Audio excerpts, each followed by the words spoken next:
Holy cow. Look at the floor. It's coming to life. Flowing over Thunder's body. It's covering him completely.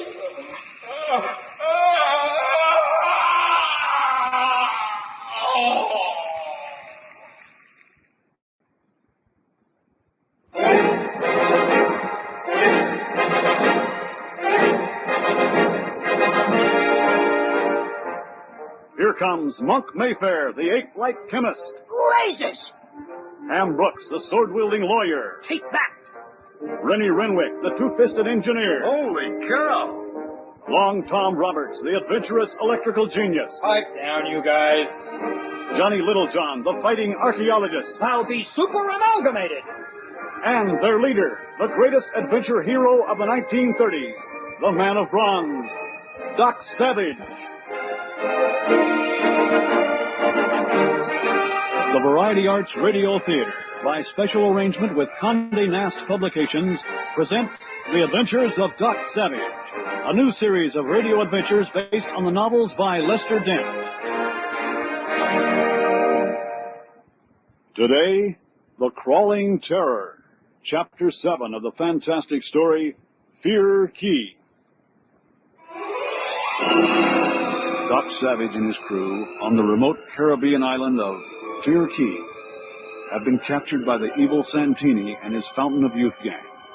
The gang has also apprehended old Dan Thunden, the man who claims to be 131 years old and holds the secret to the whereabouts of the fabulous substance Santini seeks. A substance wealthy men throughout the world are willing to pay $1 million each to obtain. Still, a mystery is the source of the fearful presence that instantly turns men into skeletons. Doc, his 5 aides, Pat Savage, and Kel Avery, and her bodyguard, DeClima, sit securely bound in the underground caverns of Fear Key as Santini gloats over his captives. This is the joyful occasion for me. This is what I waited for. Not only do I have the fabulous Doc Savage a prisoner, so he will not interfere with my search for the weeds, but I also have the old Dan Thunden who can tell me where the weeds are. If he ever does. Oh, he will, senor. That I can guarantee you. Take the old man somewhere and make him answer our questions. And be sure not to go near that door with the secret lock. We do not want our friends here to turn into skeletons. At least, not yet. That don't sound good, Doc. Silence! Perhaps it is best to separate you so you do not spoil anything. Shorty, Leaky, take the Savage and the Avery girl to another cave and watch the bronze man closely. If he does anything the least suspicious, shoot him. You're right, boys. I sure hope Doc has some plan to get us out of this. I don't see what Doc can do. They searched him and he's tied up with so much rope he looks like a mummy. Losing faith in Doc? Brother, he's the only hope we've got.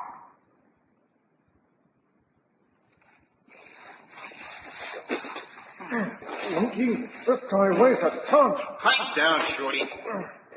Where are we taking these two? Just around the corner to that little cave. This here cave's only got one entrance. It'll be a good place to keep a watch on it.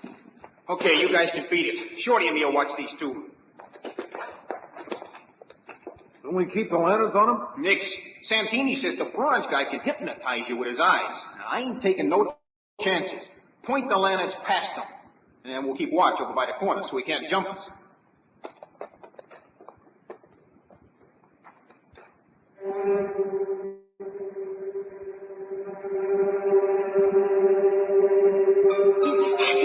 What can we do? Wait. Shorty, Leaky, come here.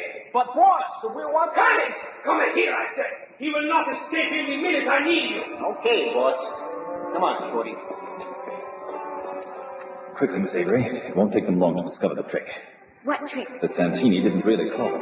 But I heard... That was merely a little bit of ventriloquism. But it sounded just like him. No time. Unzip my boots. Unzip... Oh, I see. Your boots don't have laces? Yes. Slide around so you can unzip them. I'll try. Can you reach them? I think so. There. Good. Let me kick them off. Your socks. The ends of them are missing. Yes. Straps around my instep keep them on while my toes are left uncovered for such emergencies as this. Now, get out of the way. I'm going to double over and try to untie the ropes. With your toes? Of course. On top of everything else, you're a contortionist. Comes in handy sometimes. There. Now, quickly. I'll untie enough of your rope so you can get free. Then meet me down the corridor quietly. I've got to get those two men before they discover my trick. All right. Hey, Leaky. The boss ain't here. Yeah. Hey, boss, where'd you go? I hope your heads are still hard. Oh.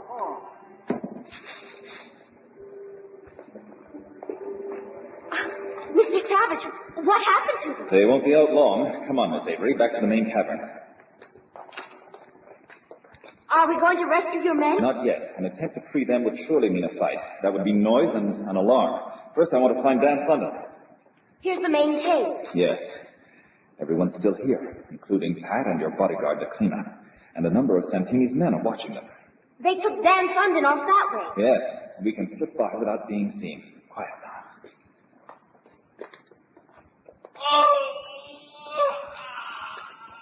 Oh, that sounds like Mr. Thunden. They came from that direction. Let's take a look. My God! Santini's torturing him, tearing out his fingernails. That is all of the fingernails, Senora Thunden. Shall we try an eye next? No, not that. What do you want to know? I suppose you have no idea. Oh, all right, Santini. The weeds are in a secret storeroom. Just the other side of the wooden door. What? You mean that we have to take a chance with those... With my little friends, yes. And I do hope you have an accident. How do we get into the storeroom? Can you walk on stilts? None. Then I don't give a hoot how you do. How is the storeroom door open? There's a black ledge in the rock. You jam your weight against that. Very well. I shall get some of my men, and we shall try it. Watch him closely. I shall return in a moment. Mr. Savage, are you going to rescue Thunden? No, Miss Avery. He's safe for the moment. But I want to get to that storeroom before Santini does. Come on. Santini seemed nervous about going into the storeroom. Are you sure we should try it? We must. But whatever it is that turns men to skeletons must be in there. There is that possibility. We'll have to see that when we get there. Well, there's a bit of luck. What? There on the floor. Monk's knapsack. He must have dropped it here when they were captured. How do you know it's Monk? His compact portable laboratory inside makes its shape very distinctive. It also furnishes us with the chemicals and apparatus we need. Need for what? No time for that now. The storeroom is just around the bend. Come on.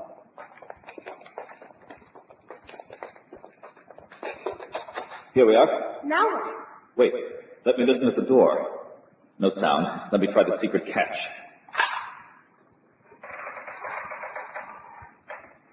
It's dark as pitch in there. Monk has a flashlight in his knapsack. There's the black ledge. Thunden said to push against it. Yes, but he's rigged a lot of booby traps on this island. I want to find something to... Someone's coming. Quick, into that niche in the wall. We won't be seen there.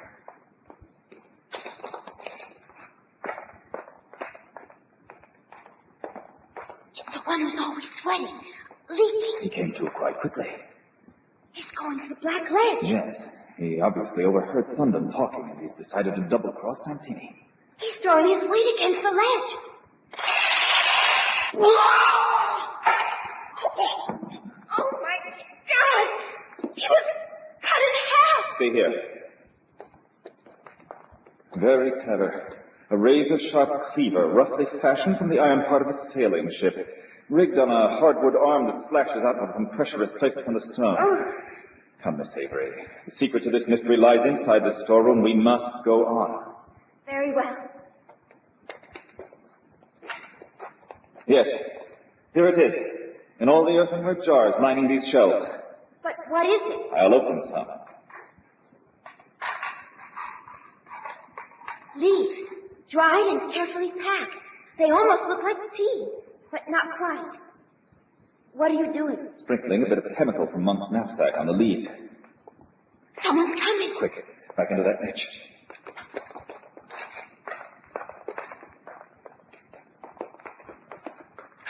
Wait. The door is open. Someone has been here. What? What is this?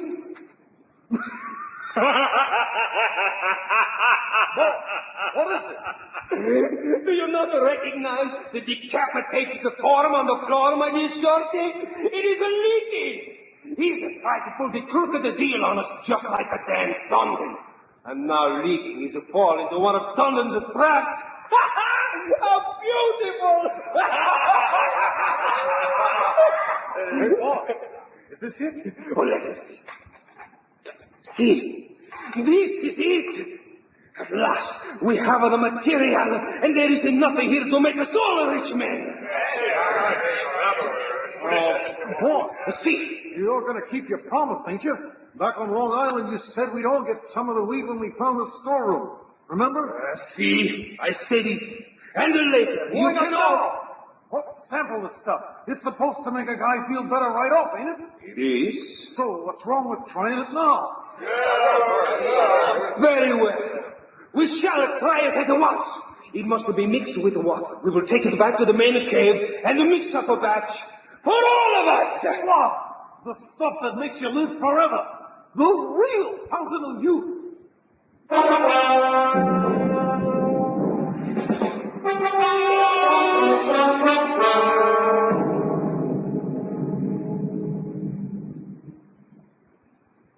Hanson. You got me so roped up I can hardly breathe. How about loosening me up a little, huh? No chance. You didn't think he really would, did you, you missing link? Listen, you fashion plate, if I ever get out of this... Shut up, you two! We have found it. Buena. We shall all live forever, my men. And we will sell enough of this stuff to make us all millionaires. Come, we shall retire to Dan Condon's old living quarters and partake of our treasure. Come, all of you. I don't get this at all. You hear what they said? The crazy dogs seem to think they found something that'll give them everlasting life. Wait a minute. I get it now. Fountain of Youth Incorporated. Remember the Fountain of Youth that Ponce de Leon hunted for? It was supposed to be somewhere in Florida. You got as crazy as they have. The Fountain of Youth could be on this key. Maybe long ago the reef was passable. Canoes came here. The Fountain of Youth might not have been a fountain at all, but that funny-looking weed Santini had.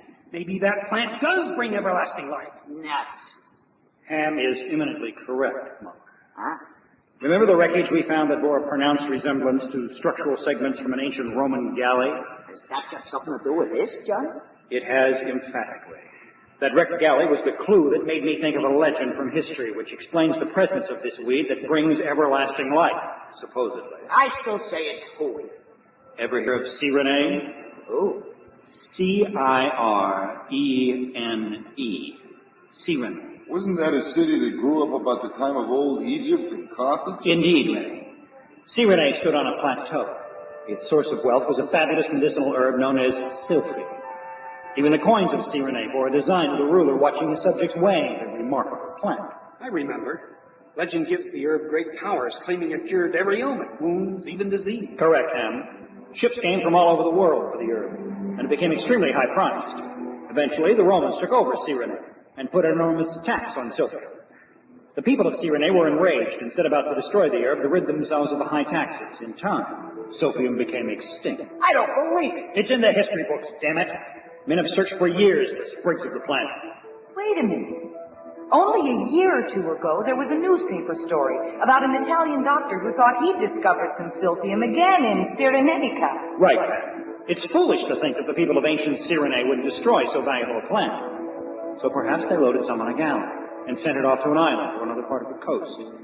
And just suppose that galley got lost and eventually would wind up here on Fear Key. Sounds possible. Maybe, but still... Love, take him. Where are you taking the Klima? None of your business. Come on, you guys. Haul him out of here. Well, looks like they're going to start knocking us off, one at a time. For the Klima. Don't worry too much about the Klima. Ah! and this Avery. Why shouldn't we worry about the Klima, Doc? I was waiting for them to take him away, Monk. Quick, let me get you out of those ropes. You figured they'd take the Klima away? How come? He's one of them. Klima is working with Santini? How long have you known that? Since Santini was tipped so mysteriously that the airmail package was coming to our office in New York, only the Klima had an opportunity to pass that information along. When the Klima came to me in Florida and offered his services as a bodyguard, Santini had sent him? Yes, Miss Avery. Doc, was I right about that silphium from C. Renee? You were, Johnny. I saw the weed, and it's definitely the highly medicinal species of silphium. Wait till I get that egg to Klima. I knew he was a phony all along. He was responsible for us getting caught. I found where Santini hid our weapons. Here are your super machine pistols. Some of the ammo drums were duds, Doc. I bet the Klima was responsible for that, too. Undoubtedly. There's just one thing that ain't cleared up. What's turning men into skeletons on this island? That'll have to wait. You know what it is? Yes, but right now we've got to get out of here. And that means passing the cave where Santini and his men are. Let's hope they're quaffing their elixirs slowly. I don't think they are, Sonny. Here they come. They have a loose! Shoot again! Head for cover.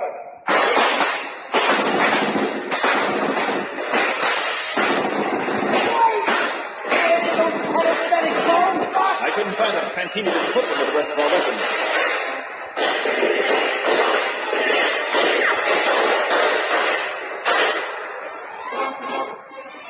Hey, Paul, how about using those glass balls on them? The cleaner says you can hold your breath till the gas loses its punch. Back to Cresta! Bring them to me! God damn the Klima! If I could have 1 wish before I kick off, it'd be get that spur in my hand. For once, I agree with you. Doc, I'm in favor of arresting them. Let's go out with fireworks. Wait, Rennie, there may be a better way. Blazes, you think there's another way out? No, Monk, we won't even waste time hunting for one. Then what? Just wait. Let's see what happens. Say, Paul, I don't feel so good.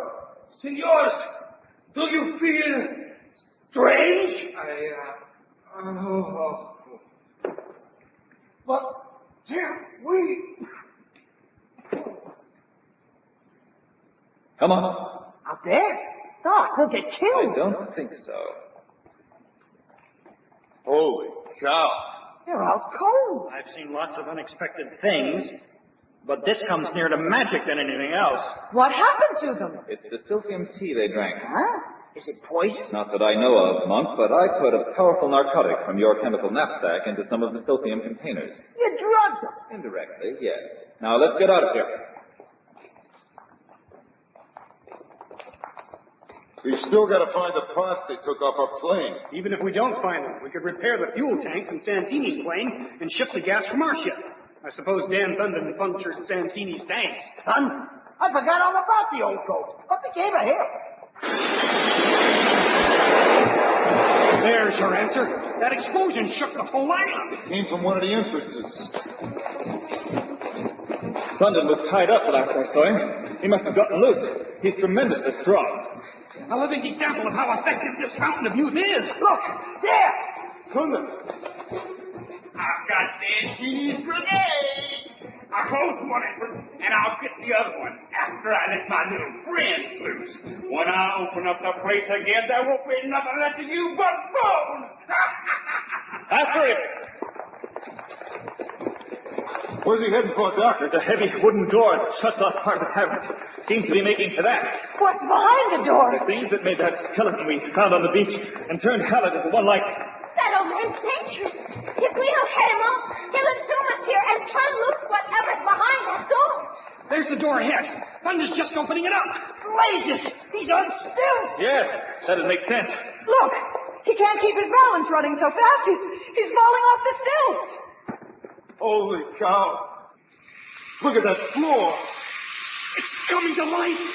Rising up and flowing over Thunder's body like a brown blanket. He can't get away from it. It's covering him completely. My God, it's eating away his flesh. He's turning into a skeleton. Can't we do something? It's too late to help him. We've got to save ourselves. Run! Which way? The entrance on the stone slab should still be open. Head for that. There it is. Everybody, up the ladder. Doc, what are you doing? I retrieved one of Santini's grenades. I'm going to seal off the entrance. What about you? I'll get out in time. Hurry!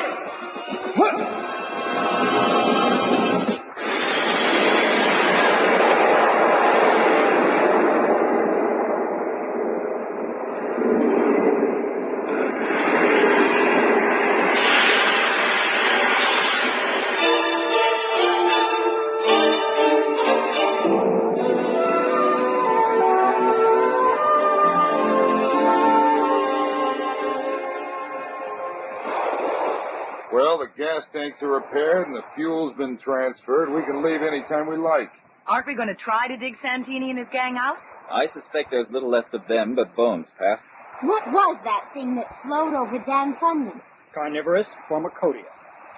Use little words for once, will you, Johnny? Ants. Flesh-eating ants. Millions of them. Right, Doc? Yes. They're not unknown to science. They evidently used one part of the cavern for their colony. That's why Thunden shut it off with that door. Well, with them down there, we'll never get at them silphium weeds. That's not necessary, Monk. We still know where they grow here on the island. Yes, but they're no fountain of youth, as Santini believes. Huh? Silphium is a valuable medicinal herb. It's an amazingly effective antiseptic and tonic, and may even prevent disease. But it does not prolong life. But Dan Thunden was 131 years old. I suspect his longevity was due to basically perfect health and the fact that, as an exile on this island, he was kept away from the distractions and dissipations of what we call civilization. So, Santini and his men were chasing a dream. Yes, Pat. A dream that has inspired men for centuries. But when we ultimately do find the secret to extending life, it will undoubtedly be the result of scientific knowledge and not the fountain of youth.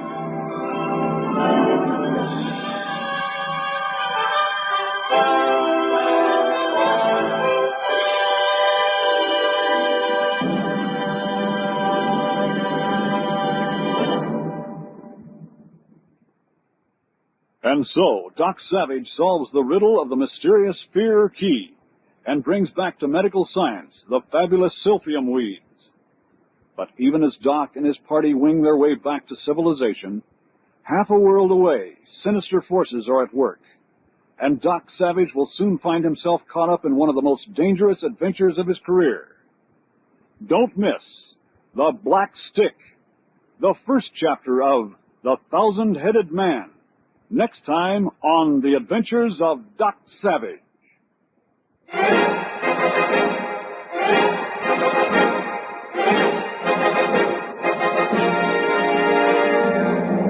Fear Key was written by Lester Dent and adapted for radio by Roger Rittner. Featured in the cast were Daniel Chodos, Robert Towers, Art Dutch, Bill Ratner, Kimmett Mustin, Scott McKenna, Robin Riker, Marcia Kramer, Michael McConaughey, William Irwin, Douglas Kohler, and Bob Farley. Also heard was Bob Watts. Sound effects were created by David Surtees, assisted by Jerry Williams. Production assistance by Samantha Kimmel and Doris Christie. Engineering by Denny King.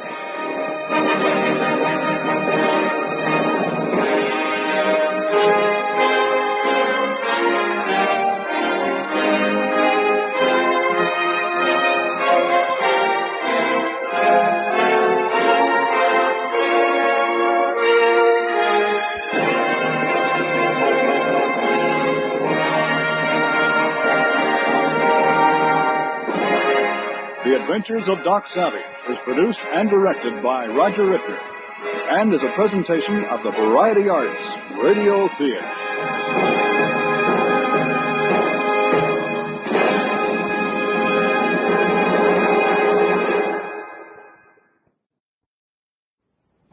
You guys Doc Savage's men? That's right. You guys cops? Name's Sergeant Neville. Doc Savage told us we'd find you here. You'd all better come down to the station house with us. Your leader's under arrest for murder.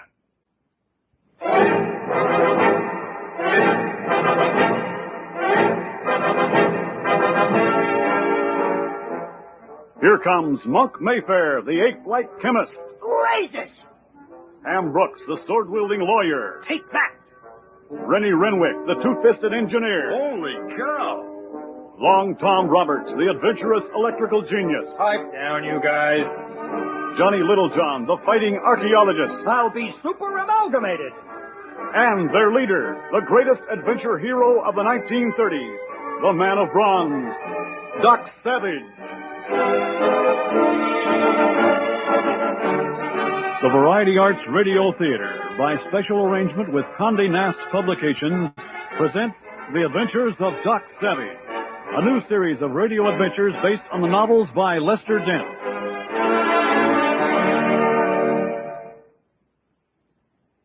Today, 3 Black Sticks, Chapter 2 of the amazing story, The Thousand-Headed Man. In London, Doc Savage and his 5 assistants have been given a mysterious black stick by a stranger. The stranger, one Rex Maples, then scours London for 2 matching sticks, one of which is in the hands of a mysterious Oriental named Sen Gat, who captures Maples and tortures him into revealing that Doc Savage as one of the sticks. Sen Gat's men, failing in an attempt to obtain this stick from Doc, return to their leader, unaware that Doc and Monk Mayfair have followed them. Overpowering Sen Gat and his henchmen, Doc hears a grisly story of a forgotten city in the jungles of Indochina, ruled by a creature known only as the Thousand-Headed Man. Sen Gat also reveals that the mysterious black sticks are keys to the secret of the Thousand-Headed Man, and that his men are on the trail of the 3rd stick, which is owned by young Lucille Copeland. Doc and Monk speed to Lucille Copeland's home in hopes of heading off what they expect will be an attempt on the woman's life.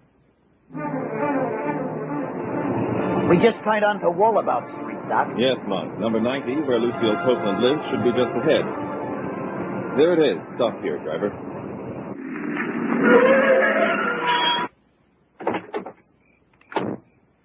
Pay the driver, Monk. Okay. See anything, Doc? The street ain't too well lit. I don't see any lights in the Copeland house. Yeah. The place looks deserted. You suppose we're on a wild goose chase? I don't know, but let's approach carefully. Stay close to the hedges.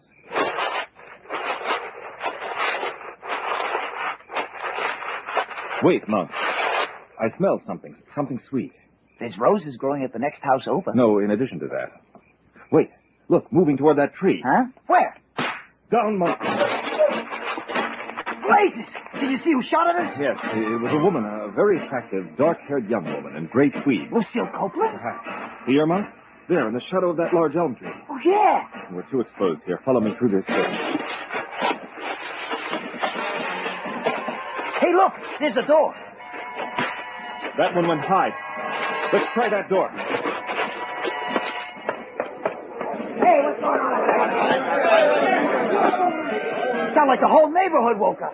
Bet you the cops won't be long now. Door's unlocked.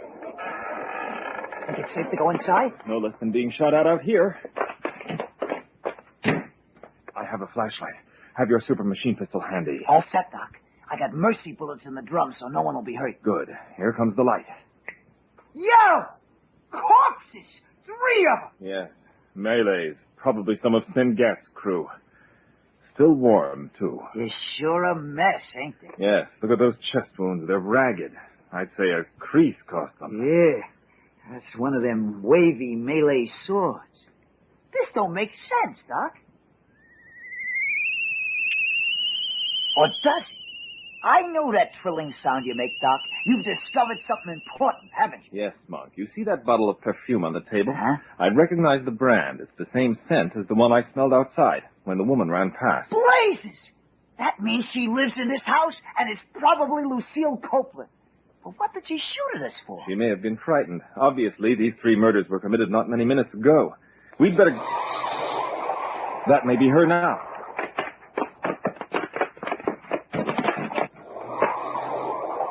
Well, here she goes.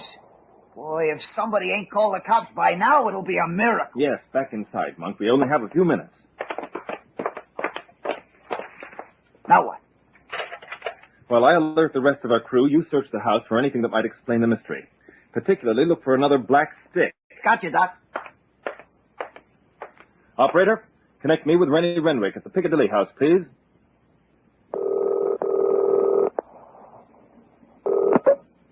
Rennie Renwick speaking. Want some exercise? Yeah, we might stand some, Doc.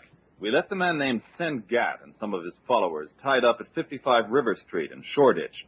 You'll recognize Sen Gat by his 6-inch fingernails.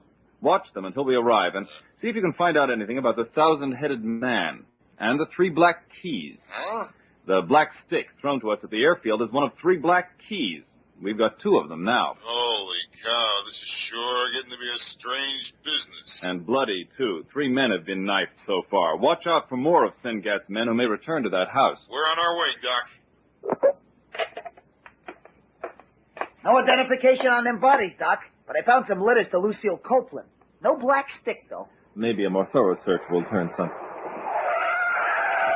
Oh! Look out the window! A car with a red light on top. London police must not use sirens. You sure they're police? Yeah! I see the badges shining on their funny-looking helmets. They're coming up the walk. Spread out, men, and be careful. The woman who phoned said this Doc Savage has already knifed 3 people. Doc! Hear that? This Lucille Copeland must have pinned these murders on you. Yes, it'd be foolish to try to explain our way out of this under these circumstances. There's still time to get out the back door. Let's go. Right. I just hope the others are having better luck. All right, this is the police. Open up in here.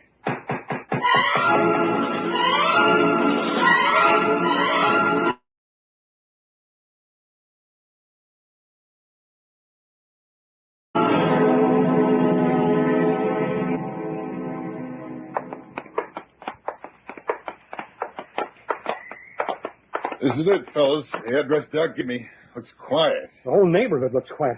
The only person around is that sidewalk vendor who gave us the biggest stare as we went by. Say, there he goes now. Yeah, Ham. He's scuttling away like he's up to something. Long Tom is manifestly suspicious of everyday occurrences. I am not, Johnny. Come on, Doc said he left the front door unlocked.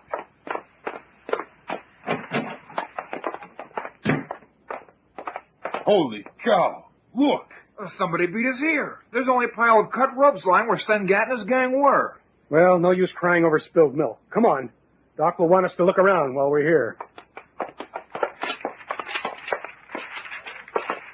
The paper's on this desk saying the Sengat is an importer and trades and stuff from Indochina. Look here, a newspaper clipping from last winter. Oh, yeah? What's it say? The headline reads, Exploring Party Lost. Some anxiety is being felt over the safety of Calvin Copeland, who, with his wife and daughter, departed some months ago on an expedition into the interior jungles of Indochina. Accompanying the Copelands was explorer Rex Maples. The fact that the Copeland expedition departed amid a cloud of secrecy and gave no indication of its final destination makes search efforts impossible, as authorities say. Perchance this epistle relates to the entity possessing innumerable craniums. You mean the 1,000-headed man, Johnny? I don't... You, Doc Savage's men? That's right. You guys cops? What else would they be in those blue uniforms? Name's Sergeant Ebel. Doc Savage told us we'd find you here. You'd all better come down to the station house with us. Your leader's under arrest for murder. What? Girl named Lucille Copeland accused Savage of knifing 3 blokes in her home. Savage says you guys can furnish him with an alibi. I say, fellows, have you noticed that this personage bears a remarkable resemblance to a certain anthropodial chemist of renown? What's that? What did he say? Is Monk made fair with Doc? Yeah, he's waiting too. Johnny was just saying how much you look like Monk. Do I now? I ain't noticed it myself. Didn't notice. Monk is 5 feet tall, covered with red hair, and looks exactly like the monkey's uncle everyone talks about. And you're almost his twin. Well, enough of that now. If you blokes will just follow We'll up. follow your 3 fakes no place. Now duck your nightsticks. Yeah, now, what's with the firearm? We're constables of the law. And I say you're a pack of fakes. This gun may look like an automatic, but it shoots like a machine gun. Now drop those sticks. Now, let's get to the bottom of this. We want some fast answers. Who are you? You know where you can go, bloke. Showing your true colors, huh? Where is Sengat? Doc left him tied up here. If you turn around slowly, Mr. Renwick, you will discover my whereabouts for yourself. Holy cow. We should have checked the back of the house. But I would not turn around until you have surrendered your weapon. Unless you want a bullet in your back or the backs of your friends. I knew that sidewalk vendor was up to no good. Yes, he is one of my men, just as Ebel here is. Take their weapons, Ebel. With pleasure. Give me that gun, bloke. Fancy, ain't it? Doc Savage is supposed to have invented those weapons. They fire anesthetic bullets. Each of these 4 men should have one in a shoulder holster. Got 'em all. Good.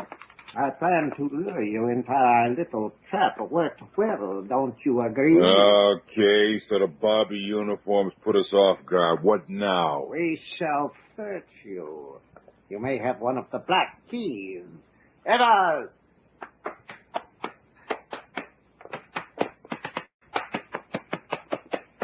No dice, Sengat. They're clean. Most unfortunate. It has been a night for misfortune. Indigo and the others failed to get the third key from Lucille Copeland. All because they fought among themselves over the prize. The result, 3 are dead. The girl and the third key have eluded my grasp. And Rex Maples has gotten away. So what's next? Ethel, what was it these men remarked about your physique? Something about me looking like one of Doc Savage's blokes.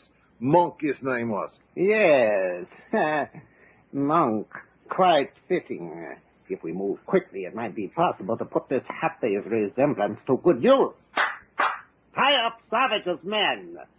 Then we must locate Lucille Copeland.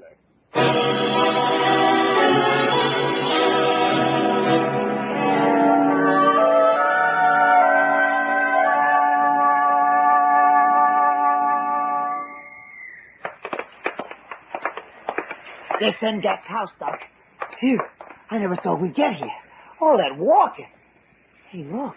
Sengat's front door is wide open. Yes, I see that. But look over there, at that sidewalk vendor. Yeah. Hey, he sees us. He's making a run for it. Come on. He's going around the corner, Doc. There he goes. You got him, Doc. You got him. Phew. That was fast traveling. Monk, check Sengat's house while I question this man. Right. All right, you. Suppose you tell me about Sengat. Don't know, huh? You may change your tune. Hey, Doc, the place is deserted. No Rennie, no Sengat, nothing. All right, Monk. I think this vendor knows something. Now, what's behind that 1,000-headed man business? Me not know. Ah, he speaks English, huh? Yes, but he's being uncooperative. Perhaps I can change his mind. After all, I got Sengat to tell us about the 1,000-headed man. What you do, Sengat? Ah, so Sengat told you about Doc working him over, huh? Wait, I tell. Listen, Calvin Copen ought to find city of 1,000-headed man one time. 2 other fella with him in plane. Something bad happened. Copen fella get away. Sengat learned this from Indigo. Where did this Indigo learn about the 1,000-headed man? What Maples tell Indigo. Maples with Copen fella. Escape with him. Where did the black sticks come in? Copen make black sticks to use as key when he go back to 1,000-headed man city. Keys? That doesn't make sense. 1,000-headed man have something Copen want bad. Sangat, he want also. Very valuable this thing. Yeah? What is it? Not know what thing is. Sangat, him one time also same live in Indochina jungle. Him also same no 1,000-headed man got. Him not tell us though. Where is Calvin Copeland now? Him go back. Hunt 1,000-headed man Indochina. Or same not come back. Copen wife too. Missy will see Copen Maple fella them two get out of jungle. How did Sengat learn of the Copeland expedition? Missy Copen and Maple, they try to go somebody hunt fella who walk in jungle. They talk Indigo. He talk Sangat. You savvy? Where did my men go? The ones who were in that house. Sangat take.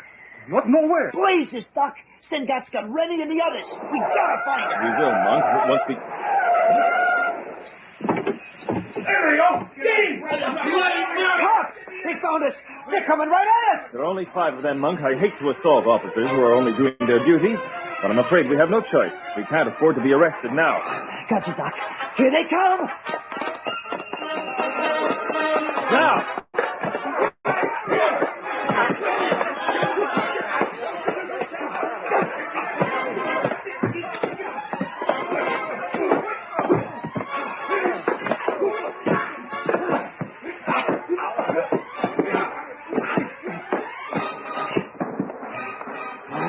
I got him.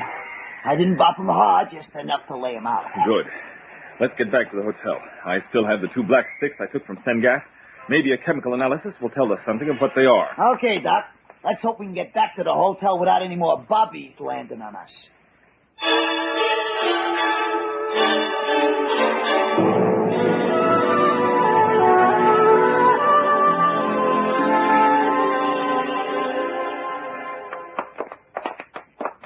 am I glad to be back. My feet are killing me.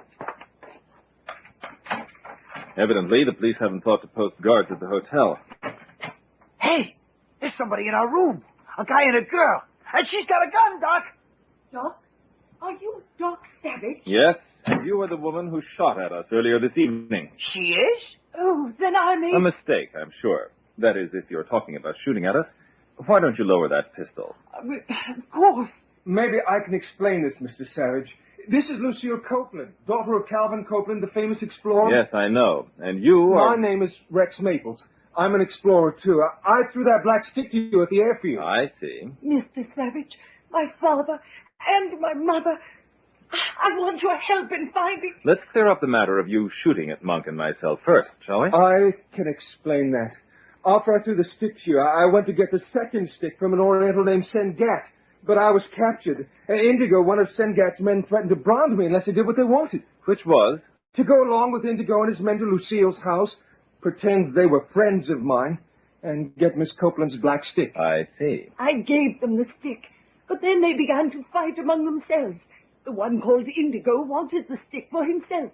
He stabbed two of the others after one of them had killed a third man. Well, that explains the 3 dead guys we found. Yes, there was a lot of confusion during the fight, and Mr. Maples and I managed to slip out the back door.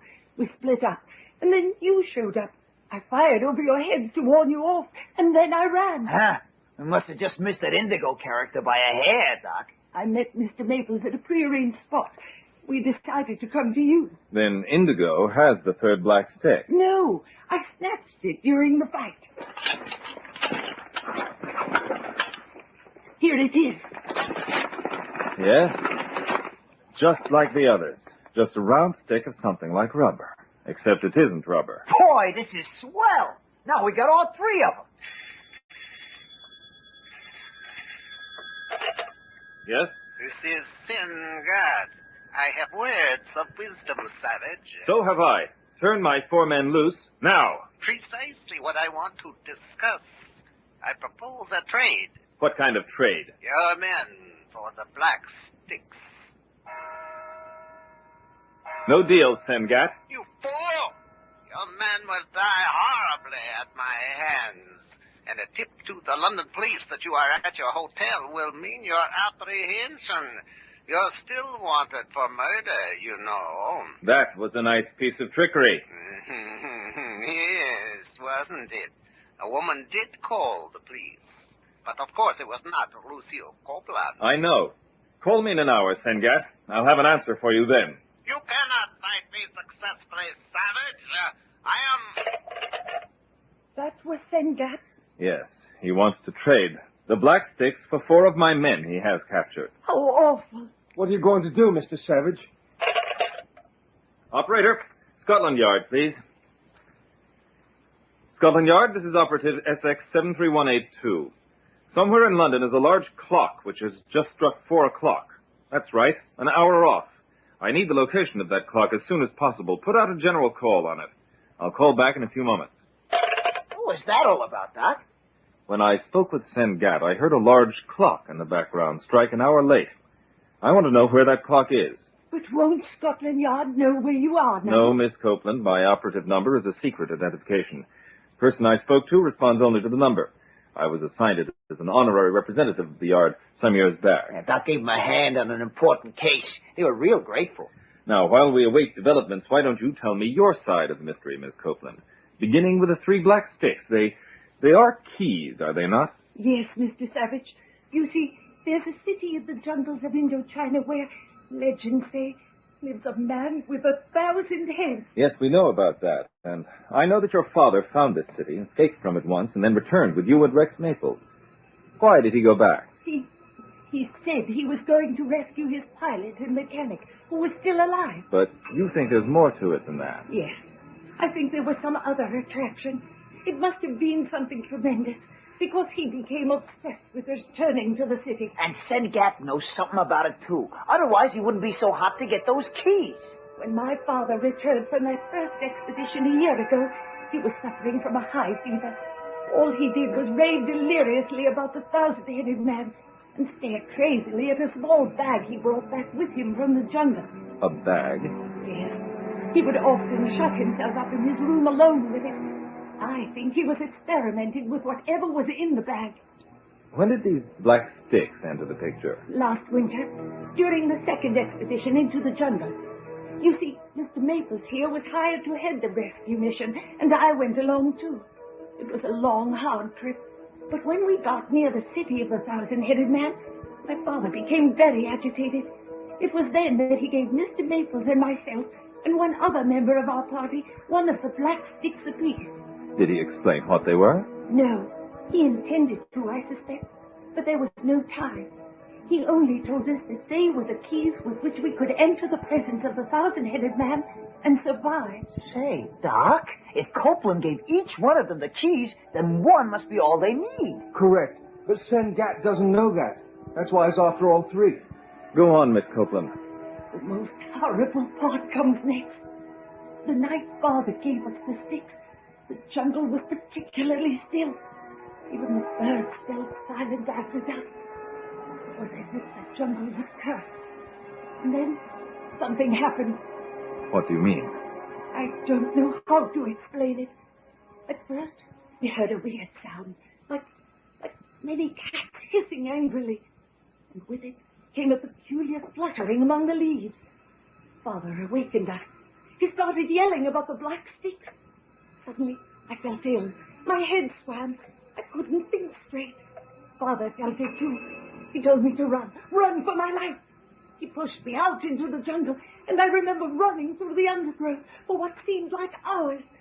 Then I must have blacked out, because I can't recall anything. Places. I don't know how long I wandered. When I regained consciousness, I started back for the camp. That's when I found Mr. Maples and another member of our party. Both were as dazed as I was.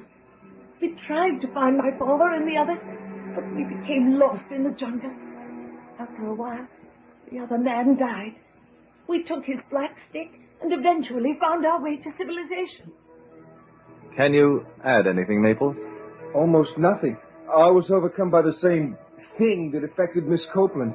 Whatever it was, it came up upon us as if it was invisible. Quite a story. Which, unfortunately, the authorities refused to believe. Our attempts to organize another rescue expedition failed miserably. That's when I met up with Indigo, one of Sengat's pirates. I tried to interest him in a new expedition. He led me on and learned enough of the story to realize there was something of great value at stake. He tortured me into telling about the black sticks. He took one before I could get away from him. We were at our wits' end, Mr. Savage. Then we heard you were arriving in London. I sent Mr. Maples to meet you. But I couldn't get through the crowd at the airfield. I threw the stick to you instead. Then I went to try to get the third stick from Sengat, and you know the rest. A very weird tale. Miss Copeland, you believe your father is still alive? Yes. We have no proof, of course. But Father felt some members of the first expedition were still alive in the thousand-headed man city. So I can only hope he is there also. I see. Hey, Doc, ain't it about time to call Scotland Yard back? Yes, thank you, Monk. Excuse me. Operator, Scotland Yard, please. This is Operative SX73182. Do you have the information I requested? I see. Thank you. The clock is on a building at number 13 Old Crossing Lane. Monk and I will investigate. Here are the 3 black sticks, Miss Copeland. I suggest you and Maples stay here until we return. Let's go, Monk. Oh, boy, action at last. Sengat, here we come.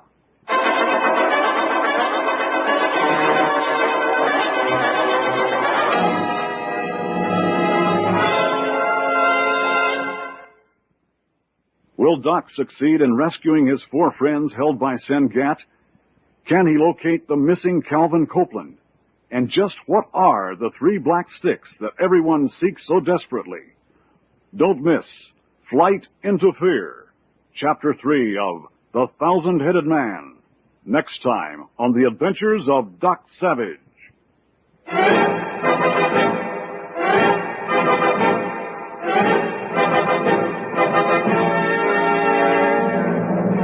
The Thousand-Headed Man was written by Lester Dent and adapted for radio by Will Murray.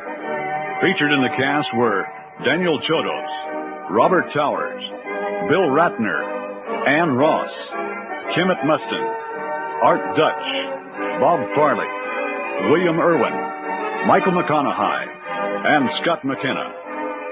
Also heard were Douglas Kohler and Bob Lines. Sound effects were created by David Surtees, assisted by Jerry Williams. Production assistance by Samantha Kimmel and Doris Christie. Engineering by Denny King.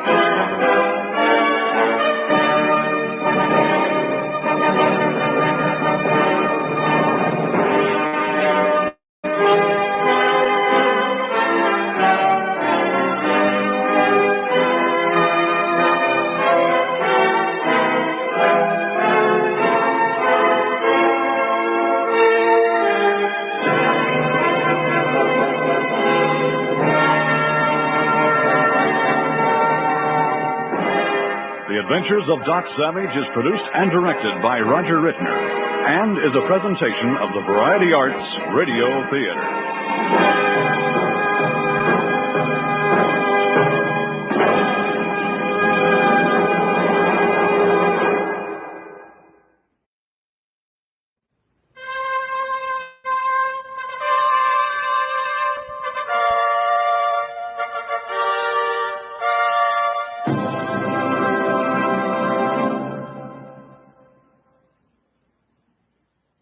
1934. A night fog enshrouds London's Croydon airfield. On the ground, a large crowd is gathered, its eyes anxiously searching the western sky for a lone plane.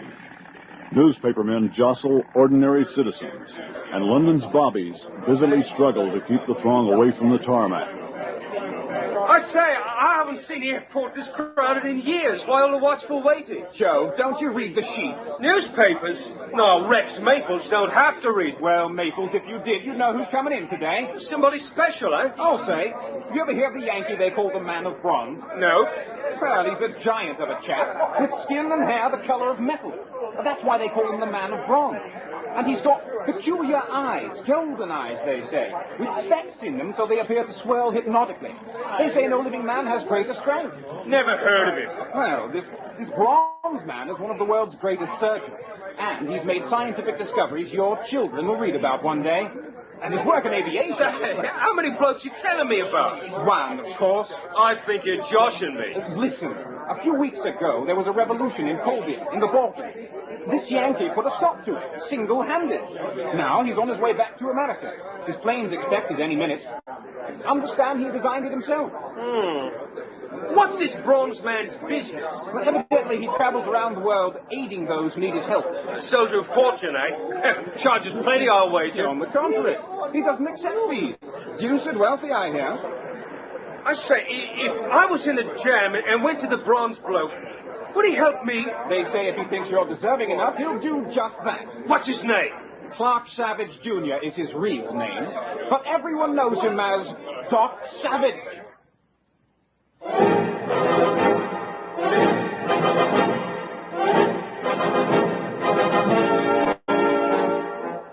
Here comes Monk Mayfair, the ape-like chemist. Jesus! Ham Brooks, the sword-wielding lawyer. Take that! Rennie Renwick, the two-fisted engineer. Holy cow! Long Tom Roberts, the adventurous electrical genius. Pipe down, you guys. Johnny Littlejohn, the fighting archaeologist. I'll be super amalgamated. And their leader, the greatest adventure hero of the 1930s, the Man of Bronze, Doc Savage. The Variety Arts Radio Theater, by special arrangement with Condé Nast Publications, presents The Adventures of Doc Savage, a new series of radio adventures based on the novels by Lester Dent.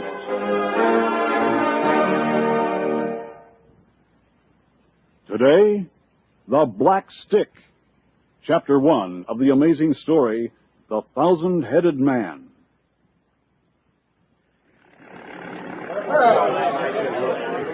The plane! There it is! Doc Savage! Well, Maples, here she comes. There he is! Then you are, Maple. Doc Savage. Say, he's the first celebrity I ever saw look as big as his reputation. Say, Savage, how about a statement for the press? There ain't no interviews. We don't go in for publicity. Say, who are those 5 odd-looking blokes? Now, they must be Doc Savage's 5 assistants. Oh, you don't work alone then? No. But each of those men is a famous scientist in his own right. The short one in front is Monk Mayfair, the famous chemist. Chemist? He looks like a bleeding egg. Don't let that fool you. Behind him is Ham Brooks, the tall, well-dressed chap. A lawyer, he is. Then the big bloke with the huge fist and sad expression is Rennie Renwick, an engineer. The tall, thin one with the longish hair and monocle on his lapel must be Professor William Harper Littlejohn, the archaeologist. Johnny, they call him. That would make the last chap Long Tom Roberts. They say he's an electrical wizard. As to say, where are you going, Maple? I've got to get this to Doc Savage. What is that in your hand? Looks like a licorice stick. Never mind. I must get it to Savage. Well, you'll never get through this crowd. Hey, give me some drawing rooms. Doc Savage! Hey, Doc, somebody's calling you. Savage! Catch this! Savage! Hey, good catch, Doc. Who threw that? I didn't see, Monk. Wait. Listen. Savage! That stick is important! Hold on to it! I'll explain later at your hotel! I don't see who's yelling. This crowd's too thick. Probably why he didn't try to give it to me personally. Don't recognize this object. Looks like a short length of rolled rubber. But it isn't rubber. It's a material I don't recognize. He said it was important. Yes, Ham, he did. Well, let's take him at his word and see if he shows up at our hotel. All right, let us through, please.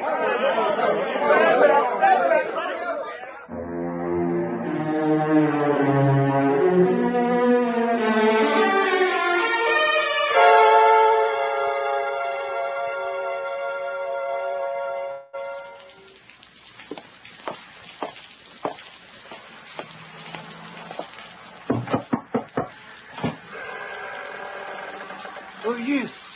I'm Maples.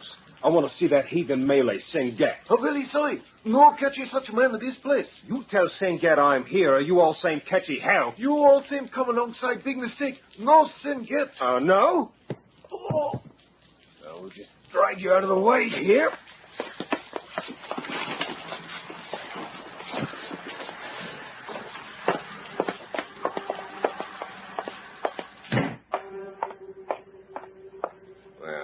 What have we here? A regular Oriental museum. It smells like an incense factory. It's got to be a serviceable weapon among these dragons and other heathen paraphernalia. Oh, that sword will do. Now for Sengat.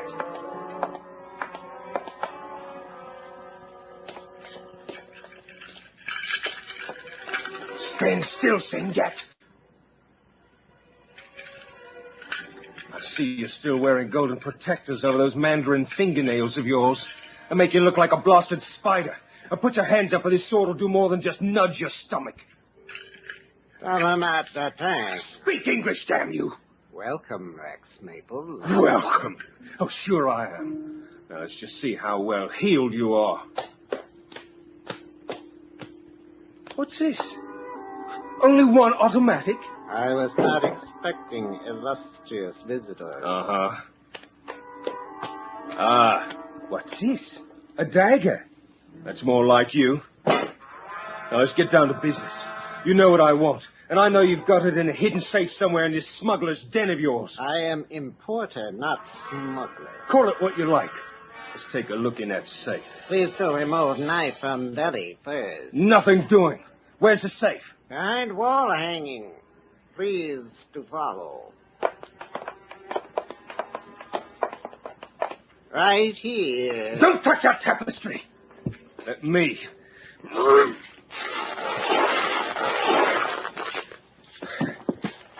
Okay, open it. And if that black key isn't inside, I'll probably kill you.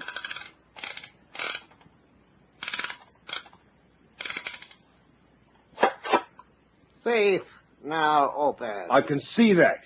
Pull out that oilskin packet.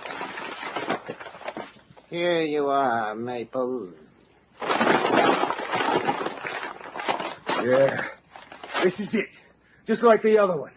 Just a black stick to anyone who don't know what it is. Yes, one of the 3 keys to the secret of the man with 1,000 heads. Indigo told you about that, huh? Indigo told me everything. Indigo is quite faithful. Indigo is old devil. He tortured me after he heard me talk in my sleep. I'll wager Indigo learned all you knew. Oh, yes. Indigo got it all. Everything about Calvin Copeland and his wife and the others, and what happened to them in Indochina. I had to tell it. A pitiful story. Damn you! You don't care what happened to Copeland. You just want to get to the 1,000-headed man. You misjudge me. Hey, step away from that taboret and get your hands back in the air. That's better. Now, what were you up to, you heathen man? Indigo, get him! You heathen!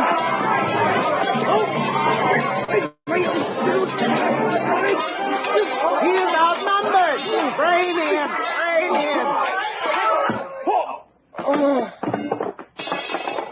Search him, Indigo. He should have the other black stick. That will give us 2. We can get the 3rd from the Copeland girl later. Not here. No black stick. Then we'll make him talk. Awaken him. Throw some of that wine in his face. Him wake up. Blast you, Sengat. This ain't gonna do you any good. No, not even if Indigo is told to burn the truth from your body as he did before. Maybe so you fella tongue come loose. Indigo! Go heat a poker in the fireplace for Mr. Maple. No way. I can't stand to be burned again. Listen, you blokes are some good. Torture won't help you get that black stick. No. No, Doc Savage has my black stick. You gave your keys to Doc Savage? Why? Can't you guess? I wanted Savage's help. If any man in the world can save the Copeland expedition, he can. I happened to be at the airport when his plane come in. I threw the stick to him and said I'd meet him at his hotel later. Now, you fella make straight talk. He's telling the truth, Indigo. He's too afraid of being branded to lie. Us fella come alongside damn mess. Doc Savage is devil. I have read of this amazing bronze man, too. He is not one to cross. The papers say he is staying at the Piccadilly House. He has taken the entire top floor for himself and his men. We must recover the 2 remaining sticks. Now, Indigo, take your men and split into 2 groups. One group will go to the Piccadilly House and get the black stick, which is in the hands of the Bronze American. The other group will find Lucille Copeland and force her to hand over the 3rd stick. Where we find Missy Copeland? Maples knows where she is, I'm sure. He'll be glad to tell us, even if he has to be coaxed to do so. Won't you, Maples? Hey,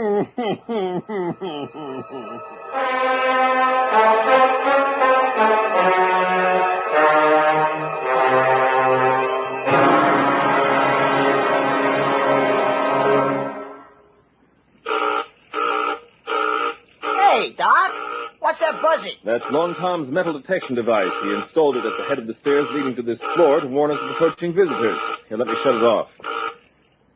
From the intensity of that buzz, I'd say our visitor or visitors are carrying some sizable equipment. Like a newspaper snoop with a camera. Or men with guns. Hey, maybe it's that guy who threw the stick at you when we were at the airport. Perhaps. What's all the commotion, Doc? Somebody's paying us a visit, it looks like. I asked Doc, not you, you hairy mistake of nature. Listen, Shyster, why don't you just Monk, go Ham, ahead? stop your quarreling. This is no time for another round in your perpetual feud. Sorry, Doc. Me too. Where are the others? Long Tom and Johnny are taking in the sights. Rennie's keeping an eye on the outer door in case a reporter barges in. And Rennie got it. Hey, sounds like more than one other voice. See if you can catch a glimpse of them through the connecting door, Monk. Right. 3 guys. They look like Indo-Chinese or Malay. I don't see no weapons on them. They're probably hidden. Tell them I'm not here. You want me to fib to them for you? Nope, you'll be telling the truth.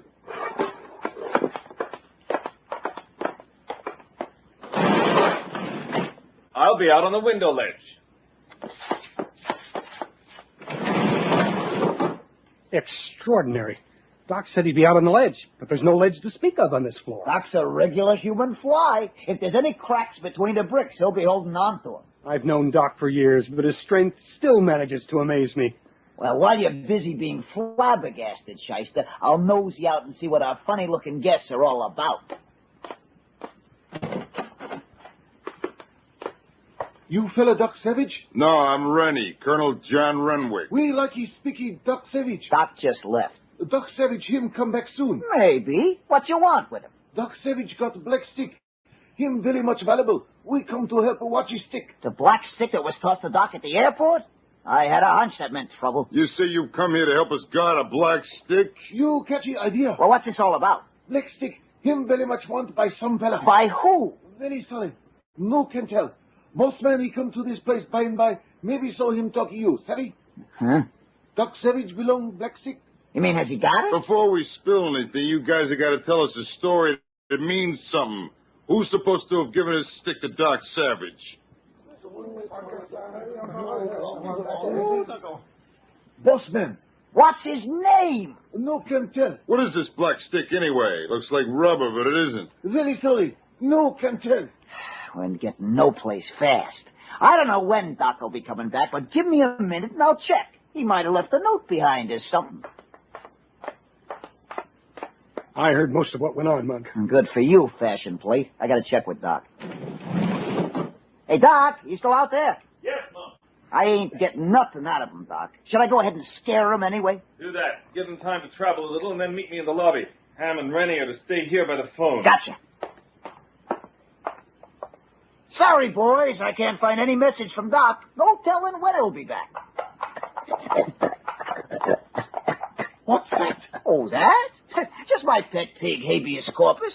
Got him in Arabia. He's a mighty special kind of pig. Knows all sorts of tricks. But it's a funny thing. The Arab I brought him from claimed habeas had the evil eye, and that awful things happened to guys whenever habeas looked at him. Of course, there ain't nothing to that story. Pig, looky at us, fella. Oh, he's always sizing up folks like that. I'll say he must fella come back another time. Have it your way. Yeah, I think they were figuring on waiting for Doc until Habeas showed up. I thought they might, so I signaled Habeas to follow me out and spun that yarn for him. Worked good, too. And now what? Well, Doc says for you and Ham to wait here while we tail that bunch to their boss. Keep an eye on Habeas, will you? Holy cow. Not only am I going to miss out on some fun, but I get stuck with this pig, too.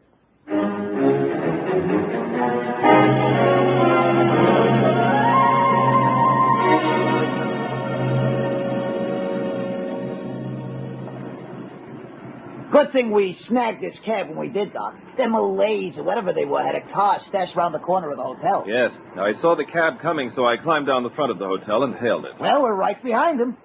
Where are we, anyway? This is the Shoreditch section of London. It's an old, run-down area, now inhabited by Asiatics for the most part. Chinese, Malays, and the like.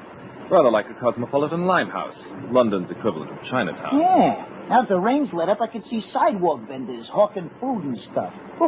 What a smell. Must come from all that food being outside. Wait a minute. The other car seems to be slowing down. Yeah.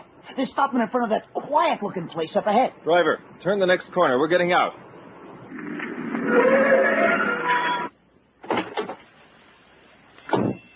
Thank you. That's all? So far, so good. Shall we go in and roust them? No, Monk. Let's reconnoiter first. There's no sense barging in and ruining our advantage. First, we'll make sure there's nobody in front of the house. What's that you pulled out of your vest? Collapsible periscope to see around the corner. See anything? There appear to be no guards posted. Follow me.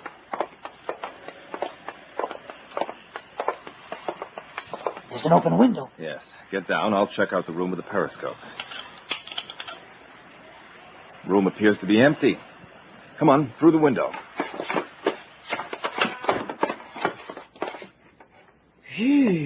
Incense. An oriental junk. There are voices coming from the other side of that door. Let's get closer. Back so soon? Let me have the black key. Very sorry.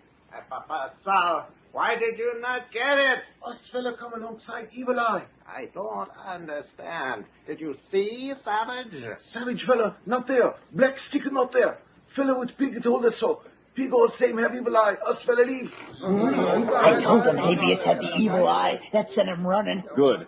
Listen to the one whose English is more cultured. He's evidently the leader. You lie nothing. You were tricked. Savage's men must have thought they could get rid of us by frightening you away. They were mistaken. We may need all 3 of those black keys when we reach the thousand-headed man. But we will get them. Indigo and the others are no doubt having more success in their quest for the 3rd key. In the meantime, you look. Perhaps a little wine will cheer you up. You! Go get the bottle of wine we opened yesterday in the next room. Doc, he's coming in here. Yes, there's the wine on that tabaret. Get into the closet, Monk. I'm going to try something.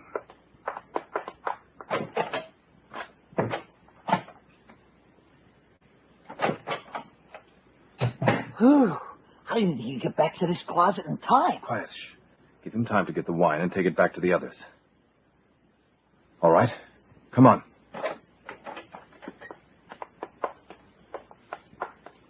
Sounds like they're getting ready for a toast. Who are securing the 3 black keys? Huh? I don't get it. Shh. Wait a moment.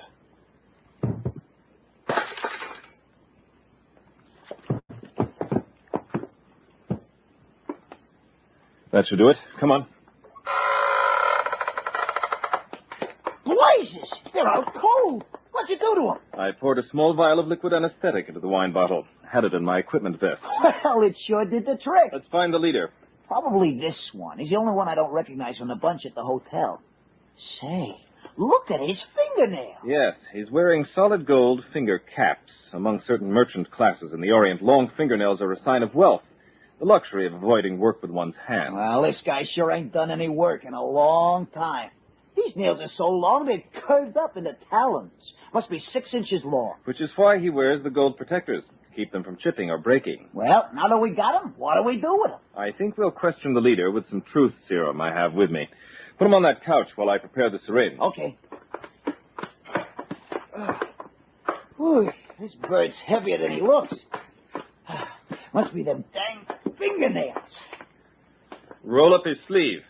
All set. There. The truth serum should take effect almost instantly. He'll remain unconscious, but he'll be able to hear us and answer our questions. We'll test his reactions by asking his name. What is your name? Name Sengat. Never heard of him. Tell me about the black sticks, Sengat. What are they? Black sticks. Keys. Keys to what? Keys to mystery. What mystery? Mystery of thousand-headed man. Blazes! What is the thousand-headed man? Legend in my country. Tell me about the legend, Sengat. Hundreds of years ago, deep in heart of jungles, Indochina, a large city occupied by prosperous, happy people, very learned. Go on. One day, something walked into the city. Something horrible. So horrible, every man, woman, child fled. Never returned. The city was abandoned? Stands to this day in jungle.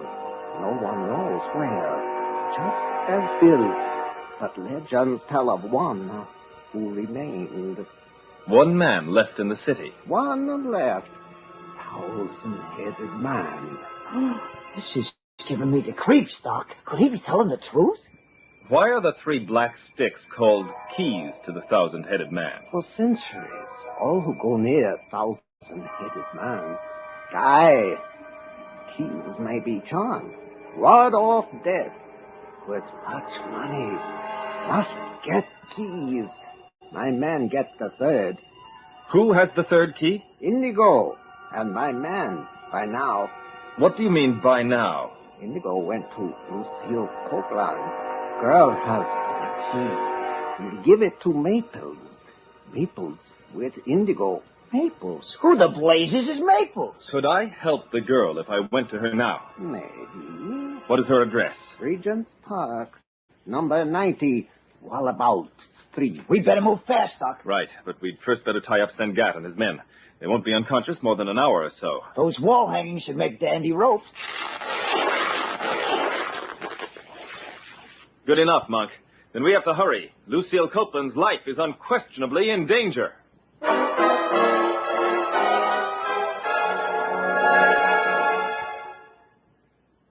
Will Doc and Monk arrive in time to save Lucille Copeland and the black stick in her possession? And what are the mysterious sticks that Senget calls keys? Don't miss 3 Black Sticks, Chapter 2 of The Thousand-Headed Man, next time on The Adventures of Doc Savage.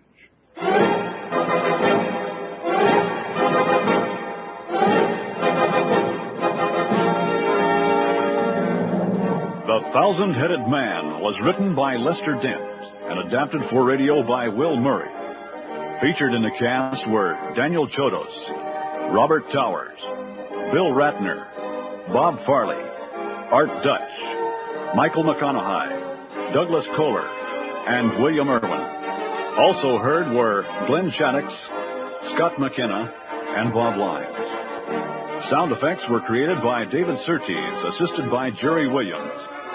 Production assistance by Samantha Kimmel and Doris Christie. Engineering by Denny King.